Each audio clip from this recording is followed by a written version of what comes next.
ஈச்சனாரி விநாயகர் கோயில் பூஜை முடிந்து வானதியும் வேணியும் வெளியில வந்தாங்க. வானதிக்கு அன்னைக்கு விடுமுறை தினம். வேணி கோயிலுக்கு போகணும்னு கொஞ்சம் வாரங்களாவே சொல்லிட்டு இருந்தா. அதனால வானதி அன்னைக்கு அம்மாவை அழைச்சிட்டு வந்திருந்தா. மழையும் இல்லாம வெயிலும் அடிக்காம அந்த காலை பொழுது இதமா இருந்தது.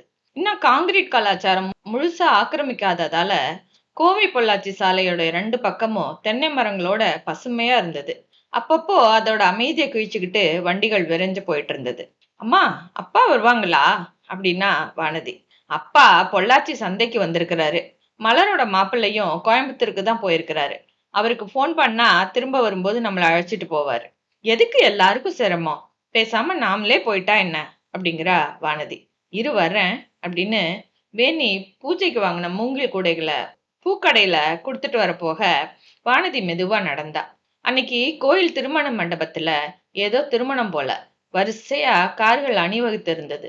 அதெல்லாம் கடந்து போகும்போது ஒரு கார்ல இருந்து வெளிப்பட்ட உற்சவ் புன்னகையோட அவளை பார்த்து ஹலோ அப்படின்னு சிரிச்சான். கோயிலுக்கு வந்தீங்களா அப்படிங்கிறா. இல்ல, கல்யாணத்துக்கு வந்தேன். நீங்க பிரான்ஸ்ல இருந்து வந்ததுல இருந்து தொழிற்சாலைக்கு போறதை விடவும் கல்யாணத்துக்கு தான் அதிகமா போவீங்க போல இருக்கு. அவளோட வெள்ளை நிற சுடிதாரோட துப்பட்டா காத்துல படபடக்கிறதையும் அதுக்கு போட்டியா அவளோட சுருண்ட முடிகள் காத்துல பறந்து அவளோட முகத்தை மறைப்பதையும் ரசிச்சுக்கிட்டு, கல்யாணங்களுக்கு போறதால தானே எதிர்பாராம தேவதைகள் கண்ணில் படுறாங்க அப்படிங்கிறான் உற்சவ். தேவதைகளா? யார் அது? பாவம், இங்க உள்ள விநாயகருக்கு கூட கல்யாணம் ஆகலையே அப்படின்னா வானதி. அதனால என்ன? அவரை தேடி தினமும் அழகான பெண்களும் அவரோட சன்னதியில நிதம் ஒரு திருமணமும் நடக்குதே. அப்படின்னா உங்க கண்ணில் பட்ட தேவதை உங்களை தேடி வந்தவளா, கடவுளை தேடி வந்தவளா? எனக்காக பிறந்து கடவுளை பார்க்க வந்தா. இங்க இத்தனை பெண்கள்ல உங்க தேவதைய நான் எங்க போய் தேடுவேன் அப்படிங்கிறா வானதி சுத்திலும் பார்வையை ஓட்டி. எங்கேயும் தேட வேண்டாம், உனக்கே அவளை தெரியும். சான்ஸே இல்ல. எனக்கும் உங்களுக்கு தெரிஞ்ச பொண்ணு அப்படின்னா இங்க யாரும் இல்ல. இருக்கா, அவளை நான் கண்டுகிட்ட மாதிரி நீயும் ஒரு நாள் கண்டுக்குவ. ம் அப்படின்னு சொல்லி வானதி தலைய சாச்சி யோசிச்ச பாவனையில யோசனையே இல்லாம அவனோட மனசு கலண்டுக்கவும் அவளை விட்டு கண்களை திருப்ப முடியாம நின்னுட்டு இருந்தவனோட பக்கத்துல வந்தா வேணி. திரும்ப அம்மாவை பார்த்த வானதி உற்சவுக்கு அறிமுகப்படுத்தி வைக்கிறா. வணக்கம் ஆண்டி, உங்களை சந்திச்சதுல ரொம்ப மகிழ்ச்சி. உற்சவ் பளீர்னு சிரிப்போட சொல்லவும் ஒரு நிமிஷம் திகைச்சு போன வேணி புன்னகையோடைய உங்களை எங்கேயோ பார்த்திருக்கேன் அப்படிங்கிறா உற்சவ் கிட்ட. ஒருவேளை போன ஜென்மத்து உறவா இருக்குமோ அப்படின்னா வானதி கிண்டலா.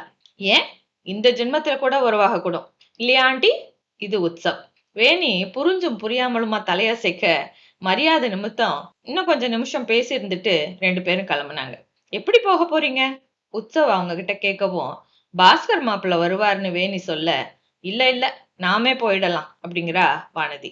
நான் உங்களை டிராப் பண்றேனே சொன்னா உற்சவ். எதுக்கு வீணா? நாங்க போய்க்கிறோம் அப்படிங்கிறா வானதி. இதுல வீணா இருக்கிறதுக்கு என்ன இருக்கு?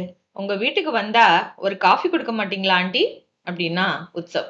காஃபி என்ன, சாப்பாடே போடலாங்கிறா வேணி உற்சாகத்தோட.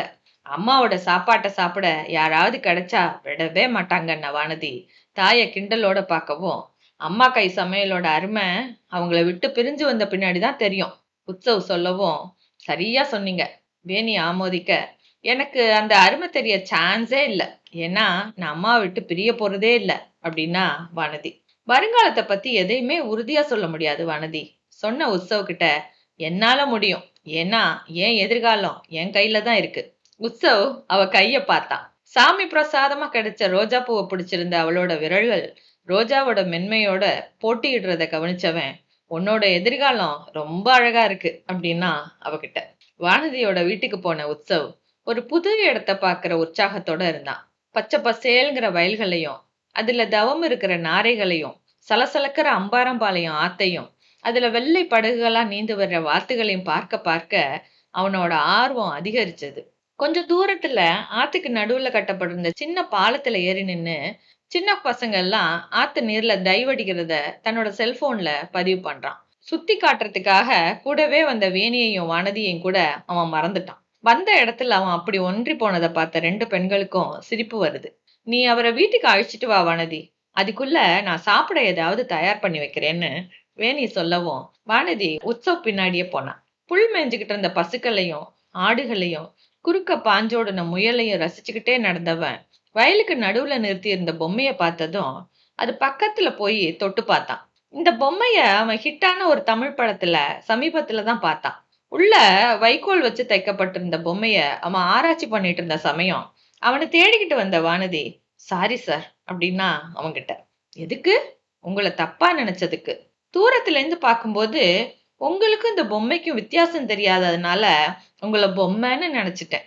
அதை கேட்டதும், இத்தனை அழகான ஆண்மகன் உனக்கு வெறும் பொம்மையா தெரிய வேணும்னா உன் பார்வையில ஏதோ கோளாறு இருக்கணும் வானதி, சொல்றான் உற்சவ்.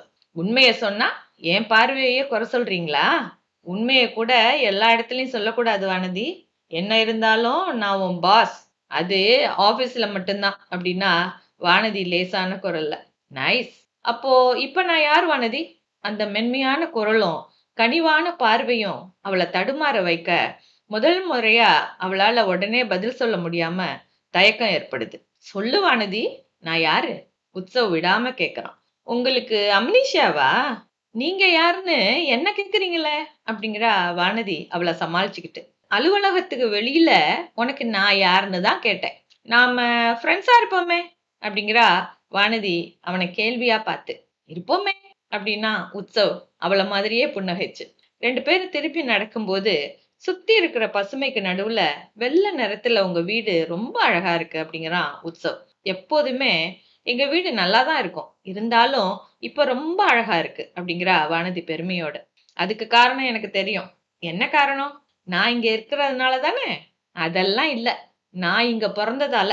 ஒருவேளை ரெண்டுமே காரணமா இருக்கலாம் வானதி. நீ இங்க பிறந்து நான் இங்க வந்து ரெண்டு பேரும் சேர்ந்து வீட்டோட அழக அதிகமாக்கிட்டோம்னு நினைக்கிறேன். இப்போ அபத்தம் தான் அதிகமான மாதிரி இருக்கு வானதி சொல்லவும் ரெண்டு பேரும் சிரிச்சுக்கிட்டே வீட்டுக்குள்ள நுழைஞ்சாங்க.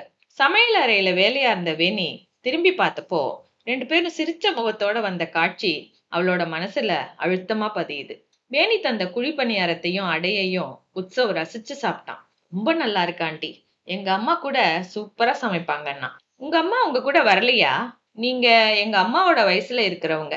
என்ன வாங்க பொங்குன்னு பேசுனா என்னால சகஜமா பேச முடியல. என்ன பேர் சொல்லி கூப்பிடுங்க ஆண்டி, சொன்னா உற்சவ். சரி தம்பி, உடனே வேணி சொல்லவும் ஒருமையிலும் மாறாத அந்த கிராமத்து பண்பாடு உற்சவ வெகுவா கவர்ந்தது. வேணியோட கேள்வி நினைவு வந்தவனா, அம்மா என் கூட வரல ஆண்டி. இங்க தாத்தா அத்தா மாமா கூட நான் தங்கி இருக்கிறதால அப்பாவை பாத்துக்கிறதுக்காக அம்மா அங்கேயே தங்கிட்டாங்க. உற்சவுக்கு உடன் பிறந்தவர்கள் எல்லாம் எத்தனை பேரு? அம்மா வேலை பாக்குறாங்களா? மாமாவுக்கு குழந்தைகள் இருக்கிறதா? வேணியோட இந்த மாதிரியான பொதுவான கேள்விகளுக்கு பதில் அளிச்சிட்டு கிளம்புனா உற்சவ். அவன் கிளம்பி வெளியில வரும்போது சந்தையில இருந்து திரும்பி வந்த சங்கரன் தன்னோட வீட்டில இருந்து வெளியில வர்ற புது விருந்தாளிய வியப்பா பார்த்தாரு. வானதி அறிமுகப்படுத்தியதும், அப்படியா, நீங்க வீட்டுக்கு வந்ததுல ரொம்ப சந்தோஷம் அப்படின்னாரு முகம் மலர்ந்து. நல்ல உயரமும் கலையான முகமுமா இயல்பாவே பெரிய மனிதத்தனத்தோட காணப்பட்ட சங்கரன் கிட்ட உற்சவுக்கு சட்டுன்னு ஒரு மரியாதை ஏற்படுது. வீட்டு மனிதர்கள்ல உங்களை மட்டும் சந்திக்கலையேன்னு நினைச்சிட்டு இருந்தேன். நல்ல வேலையா இப்ப பார்க்க முடிஞ்சது. நான் கிளம்புறேன். அங்கிள் ஆண்டி, வானதியோட ஒரு நாள் நீங்க எங்க வீட்டுக்கு வரணும்.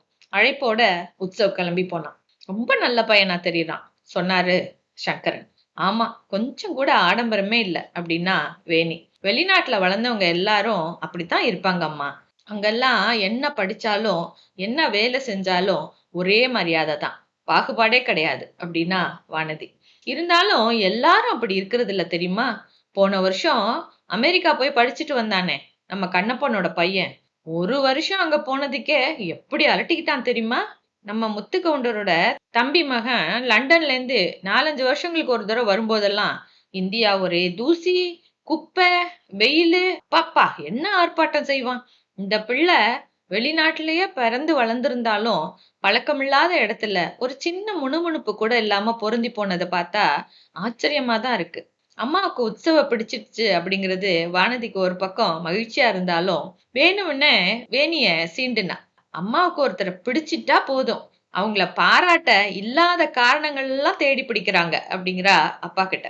ஆமா ஆமா, நீ சொல்றது உண்மைதான் வானதி, சொன்ன சங்கரன். ஆனா 2 நாள் முன்னாடி உன்ன கூட எதுக்காகவோ புகழ்ந்துட்டு இருந்தா போல இருக்கே அப்படிங்கிறாரு விளையாட்டா. அப்பா அப்படின்னு சினிங்கிக்கிட்ட செல்லம்மா அவரோட தோள்ல குத்துனா வானதி. உற்சவ் மெலிசா விசில் அடிச்சுக்கிட்டே காரை போர்ட்டிகோல நிறுத்திட்டு உள்ள நுழைஞ்சான். உள்ள பெரிய குரல்ல சண்டையிடுற சத்தம் வாசல் வர கேட்டது. உங்களை போல சாமர்த்தியமில்லாத மனுஷனை நான் பார்த்ததே இல்ல. என் அக்கா அண்ணன் எல்லாரும் எப்படி இருக்காங்க? என் தலையெழுத்து உங்களை கட்டிக்கிட்டு அழறேன். சுதாவோட உரத்த குரல் தெளிவா கேட்டது. என்ன என்ன பண்ண சொல்ற? இப்போ உன்னை என்ன நான் சொல்லிட்டேன்?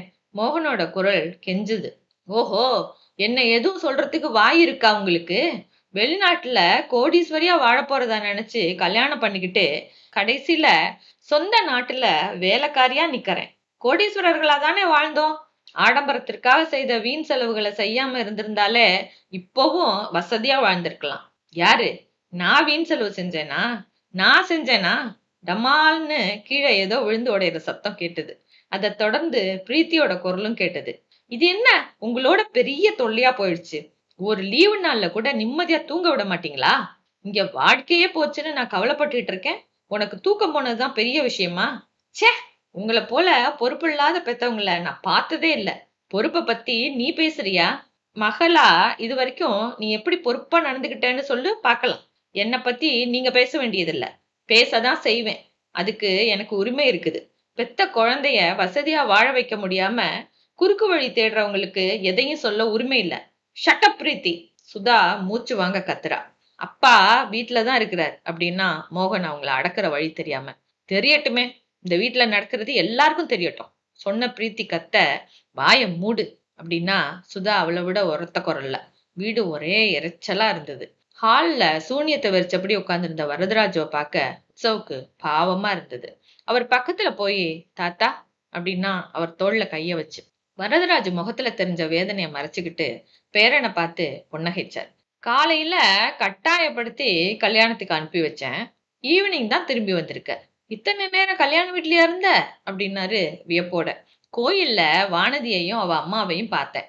அவங்கள அவங்க வீட்ல டிராப் பண்ணிட்டு ஃபேக்டரிக்கு போய் பார்த்துட்டு வர்றேன் அப்படின்ன உற்சவ் ஒரு நிமிஷம் யோசனைக்கு பிறகு சொன்னா, தாத்தா இந்த வீட்டுக்குள்ள நுழைஞ்சதும் என்னோ அவங்க வீடுதான் நினைவு வருது. ஒருத்தருக்கு ஒருத்தர் அன்பும் ஆதரவுமா மகிழ்ச்சி நிறைஞ்சிருக்கிற குடும்பம் அது. வெளிநாடுகள்ல இருக்கிற மாதிரி கட்டி தழுவி வார்த்தைகளால பிரியத்தை வெளிப்படுத்தல அப்படின்ன போதும் அவங்களுக்கு இடையில நிலவர பரஸ்பர அன்பு பார்த்த உடனே மனசை நிறைக்குது. வரதராஜு கிட்ட மெல்லிய பெருமூச்சு எழுது. சில வாரங்களுக்கு முன்னாடி சொக்கலிங்கம் வீட்டு கல்யாணத்துல வானதியையும் அவ அக்காவையும் பார்த்த போதே நினைச்சேன். நல்ல குடும்பம் அமைஞ்சு அதுல எல்லாரும் மகிழ்ச்சியா வாழ்றத பாக்குற பாக்கியம் எல்லாருக்கும் கிடைக்கிறது இல்ல. அந்த வகையில வானதியோட வீட்டு பெரியவங்க அதிர்ஷ்டசாலிங்க அப்படின்னாரு குரல் தழுதழுக்க. தாத்தா, அப்பாவும் அம்மாவும் உங்களுக்காகத்தான் என்னை இங்க அனுப்பி வச்சிருக்காங்க. நீங்க எதுக்காகவும் வருத்தப்படக்கூடாது அப்படின்னா உற்சவ் அவருக்கு ஆறுதலா. நீங்க 3 பேரும் தான் எனக்கு ஒரே ஆறுதல். உற்சவ் அதன் பிறகு தொழிலை பத்தி பேச ஆரம்பிக்கவும் வரதராஜு இயல்பு நிலைக்கு வர ஆரம்பிச்சார். தாத்தா கிட்ட பேசிக்கிட்டு இருந்துட்டு உற்சவ் எழுந்திருக்கும் போது நினைவு வந்தவரா கேட்டாரு, வானதியோட பெற்றோர் எங்க இருக்காங்க? என்ன செய்யறாங்க? அவங்க பேர் என்ன? உற்சவ் பதில் பேசுறதுக்குள்ள செல்போன் சினுங்குது. உற்சவ் எப்படிடா இருக்க அப்படிங்கிறா மைதிலி போன்ல. நல்லா இருக்கேன். நீங்க? உனக்கு என்னப்பா, நீ நினைச்சதெல்லாம் நிறைவேற்றி வைக்கிற பெற்றோர் இருக்காங்க. நல்லா இருக்க. அது போல என் பேச்ச கேட்டு நடக்கிற மகன் கிடைச்சிருந்தா நானும் கவலைப்படாம இருந்திருக்கலாம். அடடா, நீங்க இப்படி கவலைப்படுற அளவுக்கு உங்க பையன் என்ன செஞ்சான்? தினமும் குடிச்சிட்டு வந்து ரகலை பண்ணானா? ஒழுங்கா படிக்கலையா? இல்ல நீ சம்பாதிச்ச பணத்தை எல்லாம் செலவழிச்சிட்டு உங்களை கைவிட்டுட்டானா? அதெல்லாம் செஞ்சிருந்தா கூட பரவாயில்லையே, பெத்த பையன் அப்படிங்கிறதுக்காக சகிச்சிட்டு இருந்திருப்பேன். என் பையன் அதை விட மோசம். அத்தனை மோசமா என்ன தப்பு பண்ணான்? கல்யாணமே செஞ்சுக்க மாட்டேங்கிறான். இது ஒரு தப்பா? இல்லையா பின்ன? வயசான காலத்துல எங்களை தாத்தா பாட்டின்னு அழைச்சு விளையாட ஒரு குழந்தை வேண்டாமா? மம்மி, அப்படி என்ன வயசாயிடுச்சு உங்களுக்கு? கல்யாணமே வேண்டான்னு நான் சொல்லலையே, கொஞ்சம் அவகாசம் தானே கேட்டேன். நீ போன வேலை கிட்டத்தட்ட முடிஞ்சிட்டதா தாத்தா சொன்னார். நான் ஆன் வீட்டுல பேசட்டுமா? நீ வந்ததும் கல்யாணம் பண்ணிக்க சரியா இருக்கும். அம்மா, நான் ஏற்கனவே சொன்ன மாதிரி ஆனை என்னால கல்யாணம் பண்ணிக்க முடியாது. சரி, உன்னோட விருப்பம். நம்ம வேற இடம் பார்க்கலாம் அப்படிங்கிறா மைதிலி. யாரையும் பார்க்க வேண்டாம், நானா சொல்லுவேன், பொறுத்துட்டு இருங்க. அப்படின்னா பொண்ணை நீயே பார்த்துட்டியா அப்படிங்கிறா மைதிலி அவளோட. நான் தான் பொறுத்துட்டு இருக்க சொன்னேன்னா சொன்ன உற்சவ் சிரிக்கிறான். ஏய், என்னமோ விஷயம் இருக்கு. என் பிள்ளைய எனக்கு தெரியாதா? சொல்லுடா அப்படிங்கிறா மைதிலி கெஞ்சலா. சரி, உடம்ப பாத்துக்கங்க. டாடி கிட்ட நாளைக்கு பேசுறதா சொல்லுங்க அப்படின்னு சொல்லவும், எனக்கு பதில் சொல்லிட்டு போனை வை அப்படின்னு சொன்ன மைதிலிக்கு சிரிப்ப பதிலா தந்துட்டு போனை கட் பண்றான் உற்சவ். அது வரைக்கும் அவனையே கவனிச்சுட்டு இருந்த வரதராஜ், உன் அம்மா என்ன சொல்றா அப்படின்னாரு பேரன் கிட்ட. வேற என்ன சொல்லுவாங்க, கல்யாணம் பண்ணிக்க அப்படிங்கறத தவிர. பாவம், மைதிலிக்கு ஒரு நல்ல பதிலா சொல்லு உற்சவ். சொல்றேன் தாத்தா. சிரிச்சுக்கிட்டே தன்னோட ரூமுக்கு வந்து கட்டில்ல விழுந்தவனுக்கு வானதியோட நினைவு வருது. சிடி பிளேயரை ஓட விட்டான். புல்லாங்குழலோட மெல்லிய இசை அரையெங்கும் பரவுது. அதுல ஆழ்ந்து கண்கள் தானா மூடுது. மூடின கண்களுக்குள்ள பச்சை வயல்கள் மரகத போர்வை விரிக்குது. வெள்ளை நாரைகள் கூட்டத்திலேருந்து இறங்கி வந்தவளை போல ஒரு பெண்ணு வயல்களுக்கு நடுவுல தெரிஞ்சா. நாரை கூட்டங்களை துரத்திக்கிட்டு ஓடுனா. ஆற்றுக்கு நடுவுல படகுல மிதந்து போனான். துள்ளி குதிக்கிற மீன்களை கையில பிடிச்சு மறுபடியும் ஆத்துக்குள்ள விட்டா. நெற்பயிர்களை கொத்த வந்த பச்சை கிளி ஒண்ணு பறந்து வந்து அவளோட தோள்கள்ல அமர தன்னோட சிவந்த இதழ்களை குவிச்சு அது கூட பேசுனா.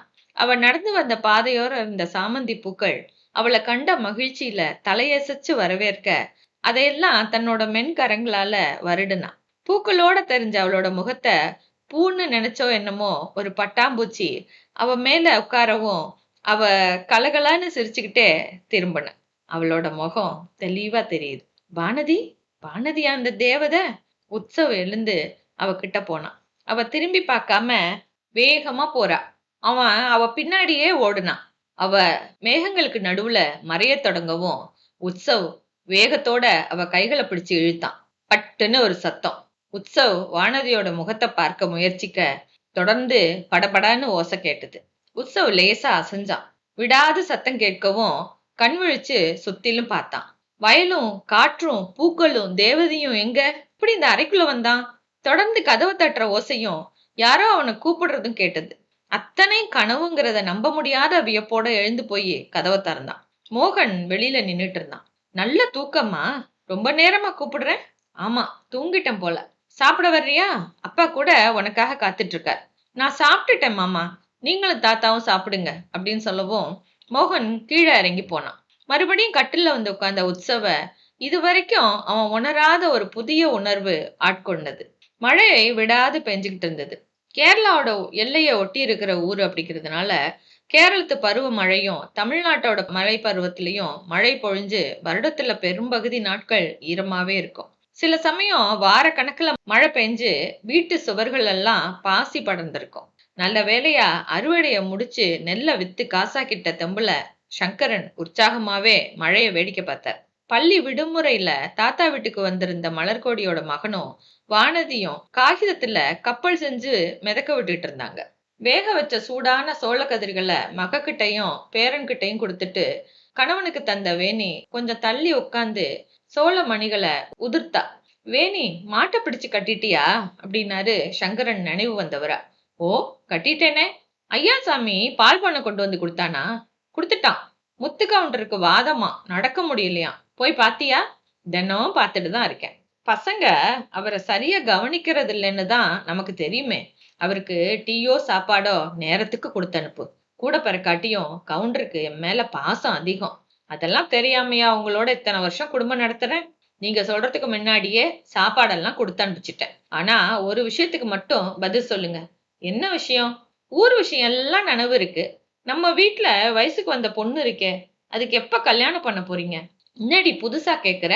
அன்னைக்கு தானே வானதி கொஞ்ச நாள் வேலை பார்த்துட்டு கல்யாணம் பண்ணிக்கிறேன்னு சொன்னதுக்கு சரின்னு சொன்னோம். அதுக்காக அவ தலையாட்டின உடனே மாப்பிள்ளை கிடைச்சிருவானா? இப்பல இருந்து பார்த்தா தானே முடியும். சரி சரி, பார்க்கலாம். என்ன இப்படி அலட்சியமா சொல்றீங்க? வேணி குறப்படவும், என் பொண்ணு வாழ்க்கை எனக்கு அலட்சியமா இருக்குமா வேணி? நாளைக்கே தரகரை போய் பாக்குறேன். சரியா?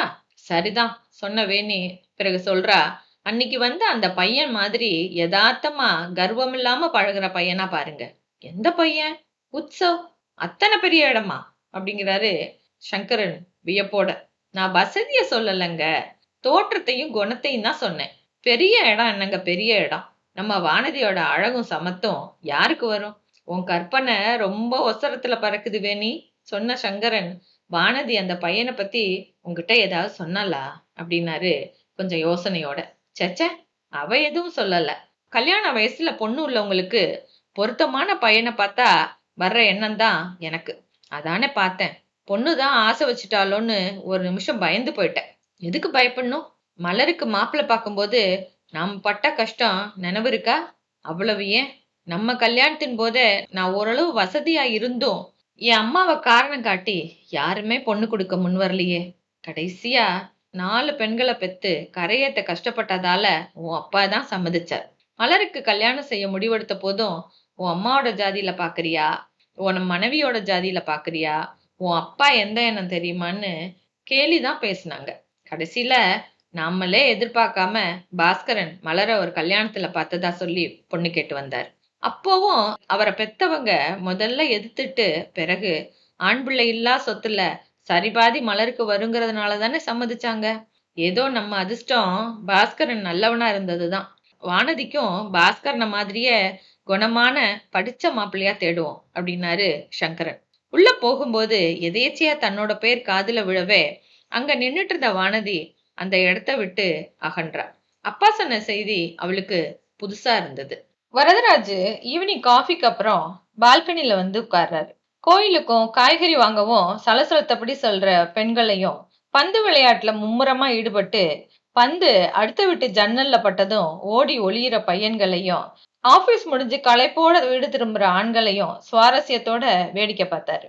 இத்தனை வருஷங்கள்ல இந்த நகரத்தோட அன்றாட அலுவல்கள்ல பெரிய மாற்றம் எதுவும் இல்லை அப்படின்னு அவருக்கு தோணுச்சு. காம்பவுண்ட் சுவர் வளைஞ்சு தெருவை மறைக்கிற இடத்துல ஒரு ஆணும் பெண்ணும் பள்ளி சீருடையில ரொம்ப நேரமா பேசி சிரிக்கிறத பார்த்தவரு, காலச்சக்கரம் எப்பயும் ஒரே மாதிரி தான் சுழலுது அப்படின்னு தனக்குள்ள யோசனையில மூழ்கி இருந்தப்போ அவருக்கு எதிரில நிழல் ஆடுறத உணர்ந்து நிமிர்ந்து பார்த்தார். மோகன் நின்னுட்டு இருந்தான். கொஞ்சம் தள்ளி மரியாதையோட புடவைய இழுத்து விட்டபடி சுதாவும் நிக்கிறத பார்த்தவரு, விஷயம் ஏதோ பெருசா இருக்கும் போல இருக்குன்னு நினைச்சுக்கிட்டு தலையாட்டினாரு. அப்பா, உங்ககிட்ட ஒரு விஷயம் பேசணும் அப்படின்னா மோகன் தன்னோட வழக்கமான தயக்கத்தோட. தொழிற்சாலை விஷயம் தானே, நான் முதல்ல சொன்ன முடிவுல மாற்றம் எதுவும் இல்லை அப்படின்னாரு வரதராஜ். மாற்றம் செய்ய தேவையில்லை அப்படின்னா மோகன் அவசரமா, உற்சவ் யாரு? என் அக்கா பையன் தானே, என்கிட்ட இருந்தா என்ன, அவங்கிட்ட இருந்தா என்ன, எல்லாம் ஒண்ணுதான் மோகன் சொல்லவும், என்னப்பா இது திடீர் ஞானோதயம் அப்படின்னாரு வரதராஜ் கிண்டலா. மோகன் திரும்பி சுதாவை பார்க்க, சுதா சொன்னா, நாங்க பிரீத்தி விஷயமா அவங்க கிட்ட பேச வந்தோம். அவளுக்கு கல்யாண வயசு வந்துருச்சு, சீக்கிரம் செஞ்சுட்டா நல்லா இருக்கும். நீ சொல்றது சரிதான். இப்பதான் பொறுப்புள்ள பெத்தவங்களா யோசிச்சிருக்கீங்க. நம்ம உறவுகள்லயும் நண்பர்கள் கிட்டையும் சொல்லி வைக்கலாம். பிரீத்தி என்ன சொல்றா அப்படின்னாரு வரதராஜ்.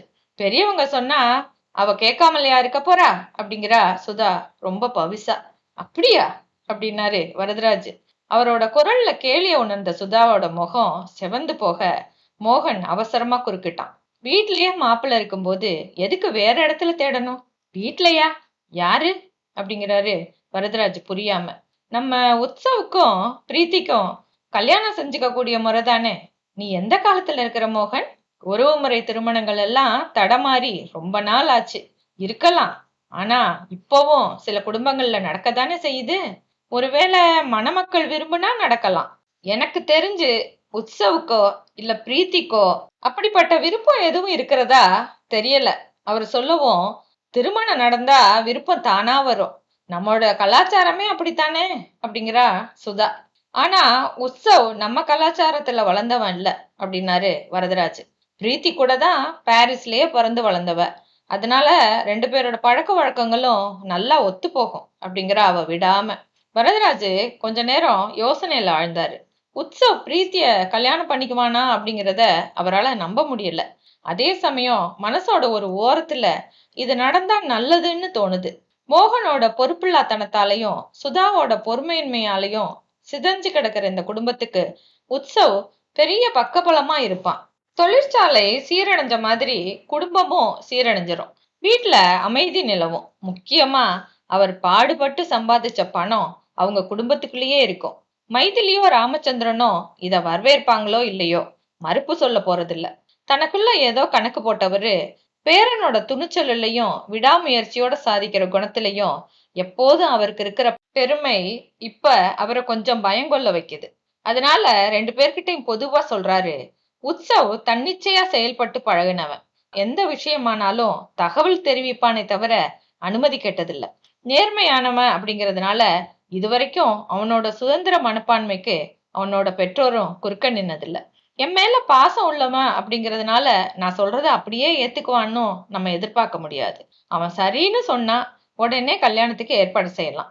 எந்த வகையிலயாவது உங்க குடும்பம் தழைச்சா எனக்கு மகிழ்ச்சி தான். ஆனா அவன் முடியாதுன்னு சொன்னானா அதுக்கு பிறகு அவனை யாராலையும் சம்மதிக்க வைக்க முடியாது. சுதா மாமனாரோட காலுக்கு பக்கத்துல வந்து உக்காந்தா. மாமா, எங்களுக்கு உங்களை விட்டா வேற யாரு இருக்காங்க? பிரீத்திய எங்கேயோ ஒரு இடத்துல கல்யாணம் செஞ்சு கொடுத்துட்டு கவலையோட காலத்தை கழிக்கிறத விட நம்ம எல்லாரும் ஒரே குடும்பமா இருக்கிறது எத்தனை மகிழ்ச்சியா இருக்கும். உங்களுக்கு வயசான காலத்துல மகனோட குடும்பம், மகளோட குடும்பம், பேரன் பேத்தி, அவங்களோட குழந்தைங்கள்னு ஒரு கூட்டமே பக்கத்துல இருக்கும் அப்படின்னா அப்படியே நயந்த குரல்ல. நான் வாழ்ந்து முடிச்சவன். எனக்காக வாழ வேண்டியவங்க வாழ்நாள் முழுசும் சிரமப்படுறபடி நான் நிர்பந்திக்க மாட்டேன் அப்படிங்கிறாரு வரதராஜ். மனசு கடுத்தத வெளியில காட்டிக்காம எதுக்கு சிரமப்படணும்? பிரீத்திக்கோ உற்சவுக்கோ அழகுலையும் அந்தஸ்துலையும் எந்த குறையும் இல்ல அப்படின்னா சுதா. மகிழ்ச்சியான இல்வாழ்க்கைக்கு அடிப்படை எது தெரியுமா? 2 மனங்களோட பிரியமும் அதன் அடிப்படையில உண்டாகிற சகிப்புத்தன்மையும் விட்டு கொடுத்தலும் தான். வரதராஜோட பார்வை மோகனை தொலைக்க மோகன் பதில் பேச முடியாம தலக்குனிறான். கழடுக்கு வயசானாலும் துமுர் போகல அப்படின்னு வாய்க்குள்ள முணுமுணுத்த சுதா, உங்களைத்தான் மாமா நம்பி இருக்கோம். நடக்க வேண்டிய நல்ல காரியத்தை நீங்க தான் முன்னாடி நின்னு நடத்தி வைக்கணும் அப்படிங்கிறா பாய் விட்டு. தொழிற்சாலையில நைட் ஷிஃப்ட் வேலை அப்பதான் ஆரம்பிச்சிருந்தது. ஒரு வாரமா மார்க்கெட்டிங் மேனேஜரோட அலைஞ்சுகிட்டு இருந்த உற்சவ் அப்பதான் பார்த்துட்டு போக வந்திருந்தான். வறண்டாவுல தொழிலாளர்கள் எல்லாம் கும்பலா நின்னுட்டு இருந்தாங்க. யாரையோ திட்டுறதும் வாக்குவாதம் செய்யறதும் கேக்குது. உற்சவ பார்த்துட்டு ஓடி வந்த மேனேஜர் கிட்ட, என்ன விஷயம் அப்படின்னா உற்சவ், பெருசா எதுவும் இல்ல சார். இந்த பசங்க இப்படிதான் சின்ன விஷயத்துக்கெல்லாம் குதிப்பாங்க அப்படின்னாரு அவரு. அவரை ஒரு பார்வை பார்த்த உற்சவ் தொழிலாளர்கள்ல ஒருத்தனை அழைச்சு, என்ன விஷயம் நீங்க சொல்லுங்க அப்படிங்கிறான். முதலாளி மரியாதை கொடுத்து பேசின உடனேயும் குளிர்ந்து போனவனா அவன் சொன்னான், நைட்டு தர்ற டீ எப்பவும் ஆறி போய் ஜில்லுன்னு இருக்கு. டீ குடிக்கிறதே தூக்கம் வராம சுறுசுறுப்பா வேலை செய்யணும்னு தான். சூடா குடிச்சா தானே சுறுசுறுப்பா இருக்கும். நீங்களே சொல்லுங்க அப்படின்னா. தொழிற்சாலைக்கு டீ சப்ளை செய்யறது யாரு? உற்சவ் கேட்கவும், பக்கத்து டீ கடையில இருந்து தான் வாங்குறோம் அப்படின்னாரு மேனேஜர்.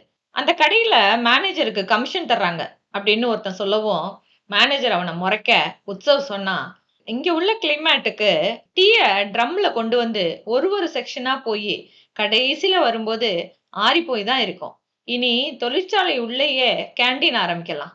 நீங்களே போய் பிஸ்கட் சாப்பிட்டுட்டு சூடா டீ குடிச்சிட்டு வரலாம் அப்படின்னு சொல்லவும் தொழிலாளர்களோட முகங்கள்லாம் மலர்ந்து போனது.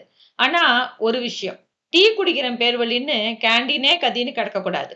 உற்சவ் பொதுவான எச்சரிக்கையா சொல்ல எல்லாரும் சரின்னு தலையசைச்சாங்க.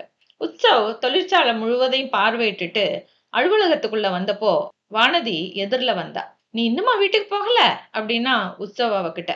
கிளம்புற நேரம் கோடவுன்ல ஸ்டாக் ஸ்டோர் பண்ண வேண்டி இருந்தது. கோடவுன் டியூட்டி உன்னோடது இல்லையே, கோடவுன் இன்சார்ஜ் ரமா எங்க? கொஞ்சம் கடுமையான குரல்ல அவன் கேட்கவும் அந்த குரல்ல துணுக்குற்ற வானதி, ரமாவுக்கு ஜுரம், அதனால நான் உதவி செஞ்சேன் அப்படிங்கிறா. ஜுரம்னா வீட்டுக்கு போக வேண்டியது தானே? வீட்டுக்கு போனா லீவுல சம்பளம் கட் ஆயிரும். அதனால அதனால உதவிக்கு உன்னை கூப்பிட்டாளா? நான்சென்ஸ். குடுக்கிற விடுமுறைகளை எல்லாம் வீணடிச்சிட்டு முடியாதப்போ வேலை செய்யறத பாவலா காட்டுறா. அதுக்கு நீ உடந்தையா? உன் வேலைய மட்டும் செய். தேவையில்லாம அடுத்தவங்க வேலையில தலையிடாத. தலையீடுன்னு இல்ல, என் வேலை சீக்கிரமா முடிஞ்சிட்டதுனால ஹெல்ப் பண்ணலான்னு தான். ரமாக்கு முடியலைன்னா அந்த வேலை தெரிஞ்சவங்கள நிர்வாகமே ஏற்பாடு பண்ணும். உன்ன மாதிரியானவங்க எல்லாம் உள்ள நுழைஞ்சு குளறுபடி பண்ண வேண்டியதில்ல. சந்திச்ச நாள்ல இருந்து உற்சவ் தான் முதலாளிங்கிறத குரல்லையோ முகத்திலேயோ கூட காட்டினதில்ல. அவகிட்ட ஒரு ஃப்ரெண்டு மாதிரி தான் பழகிருந்தாங்கிறதுனால இந்த காரணமில்லாத கடுமை அவளை பாதிக்கவே செய்யுது. அதை வெளிக்காட்டாம சாரி சார் அப்படின்னவ அதுக்கு மேல அங்க நிக்காம அந்த இடத்துல இருந்து கிளம்புனா. செக்ஷன் ஆபீசர்ஸ் எல்லாரையும் அழைச்சு பேசிட்டு உற்சவ் கிளம்பும்போது வானதி தோள்ல பேக மாட்டிக்கிட்டு கேட் பக்கத்துல நிக்கிறது தெரியுது. காரை ஸ்டார்ட் பண்ணி அவ பக்கத்துல போனவன், என்ன வானதி, வாட்ச்மேனுக்கு உடம்பு சரியில்லையா? நீ வாட்ச்மேன் டியூட்டி பார்க்க போறியா என்ன அப்படிங்கிறான் அவகிட்ட. திரும்பி அவனோட முகத்தை பார்த்த வானதி அதுல இருந்து கேலிய பார்த்ததும் பதில் எதுவும் சொல்லாம தலையசைச்சா. உற்சவ பார்த்ததும் ஓடி வந்து சல்யூட் அடிச்ச வாட்ச்மேன் கிட்ட 2 வார்த்தை பேசிட்டு இவகிட்ட திரும்பி, உன் வீட்டுக்கு எப்படி போவ வானதி, ஸ்கூட்டர் எங்க அப்படிங்கிறான். வானம் ஒரு தடவை மின்னி மறையுது. உற்சவ் பதிலுக்காக காத்துட்டு இருக்கத பார்த்ததும் வானதி சொன்னா, மழை வர்ற மாதிரி இருக்கிறதுனால ஸ்கூட்டரை தொழிற்சாலையிலே நிறுத்திட்டேன். பஸ்ல பொள்ளாச்சி போயிட்டேன்னா அங்கிருந்து அப்பாவை வர சொல்லி போயிடுவேன். அவ சொல்லவும், சரி கார்ல ஏறு, பொள்ளாச்சியில விடுறேன். இந்த நேரத்துல நீங்க எதுக்கு அத்தனை தூரம் வரணும், நானே போய்க்கிறேன் அப்படிங்கிறா வானதி மறுப்போட. வெகு நேரமா திரண்டிருந்த வானம் பொழிய ஆரம்பிக்குது. மழை துளிகள் வேகமா மேல விழ ஆரம்பிக்குது. வாட்ச்மேன் தன்னோட கூண்டுக்குள்ள ஓடினான்.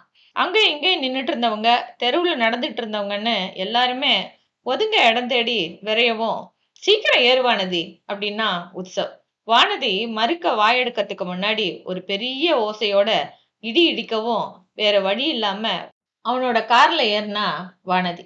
கதையோட தொடர்ச்சிய அடுத்த வீடியோல கேட்கலாம். இப்போதைக்கு பாய்.